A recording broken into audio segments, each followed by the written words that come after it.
President Trump backing away from a second September military strike on a boat in the Caribbean suspected of trafficking drugs. Somebody asked me a question about the second strike. I didn't know about the second strike. I didn't know anything about people. I wasn't involved in it. It comes as lawmakers from both parties question the legality of that September 2nd incident when the Pentagon launched a second strike on an alleged drug boat near Venezuela, killing 2 survivors of the initial attack, according to one U.S. official and a source familiar with the Pentagon's actions.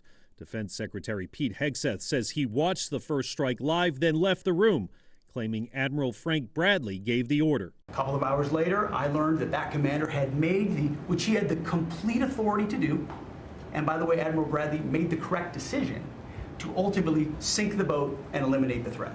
I think both strikes are actually illegally. I don't think you can just name people and say, well, they've got drugs. Well, where's the proof? 2 congressional committees have launched investigations into the incident. Lawmakers are questioning whether it constitutes a war crime, and if so, who's responsible. Hegseth initially said all of these stories were false, to then 2 days later saying, well, they're not false, but it wasn't me. I'm not sure that's the kind of leadership we're looking for. The defense secretary chalks up the confusion to the fog of war.